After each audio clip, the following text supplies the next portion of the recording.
Hi, everyone. Welcome back. I'm Ellen Jaffe Jones, and this is my channel, Ellen in Sarasota.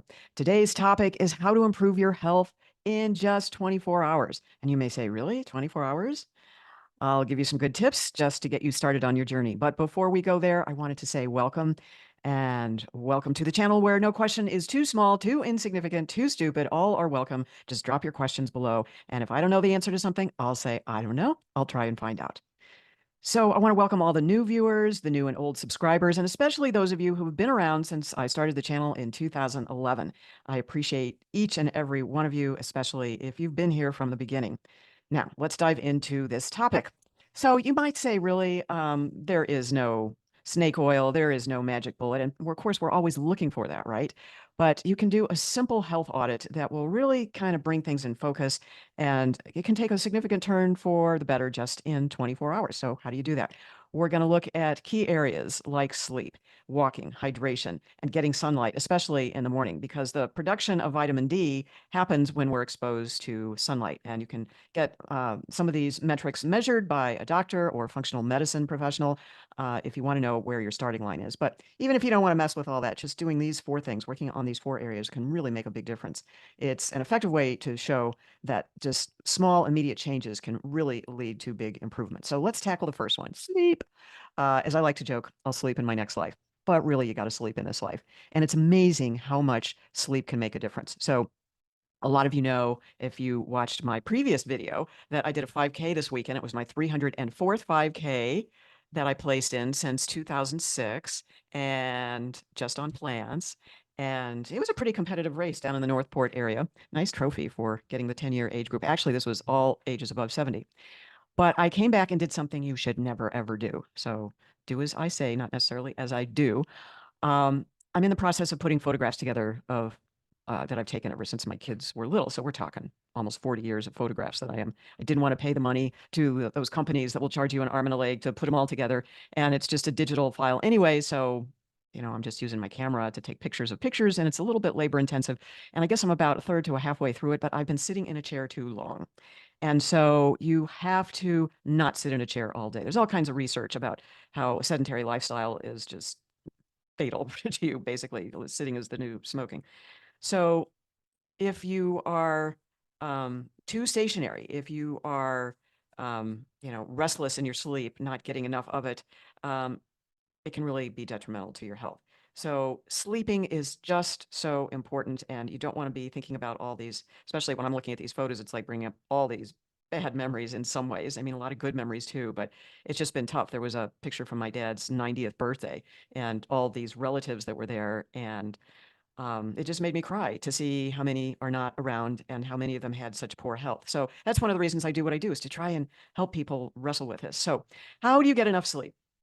Some people say, oh, just give me a glass of wine before bed. But actually, that will tend to wake you up in the middle of the night with cotton mouth, and it interrupts your sleep pattern. So, and I happen to know this from personal experience, as well as the research that bears it out. So, your room should be completely blacked out to the extent you can. You can go to places like Walmart now and get these wonderful blackout curtains. You just pop up a little rail, a rod for them to hang on, and you don't have to have a professional window treatment put in, but it's just really easy to block out that ambient light. And, and here's the thing I've heard, and this is really true. So you hold your hand up. If you can see any form of your hand, a shadow or an outline, a silhouette, then you've got too much light in the room.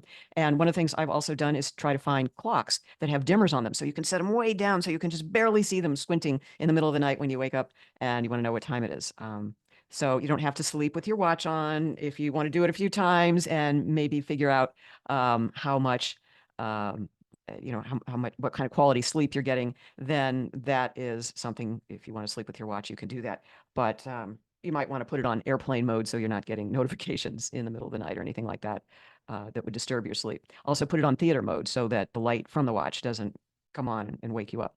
So just be very protective. You want to put all your electronics in another room, knock yourself out. Just make your sleep space your haven for doing only that.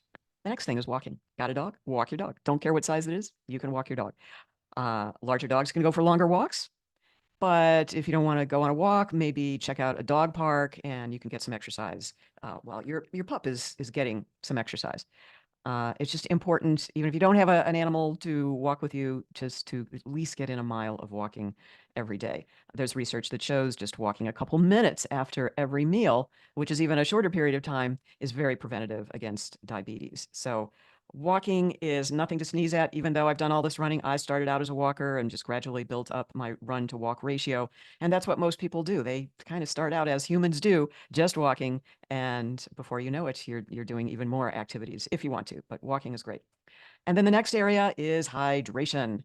In other words, drinking water, or drinking juices. However you want to stay hydrated, especially as our planet heats up, it's very important to deal with the heat in the warmer months, whenever they are for you.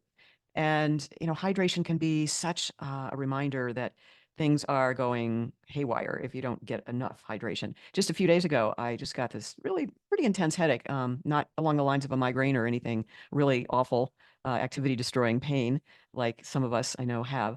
But it was enough. It was a distraction. And I realized I just hadn't been drinking enough water throughout the day. And so I guzzled 16 ounces right then and there and waited a little bit and drank some more. And within a couple hours, the headache was gone, just like that. So what happens is that when your body craves water, it will search around your body and look for organs, because organs have a lot of water in them, especially our brain, and it will take water from wherever it can. So that's just something you should be aware of.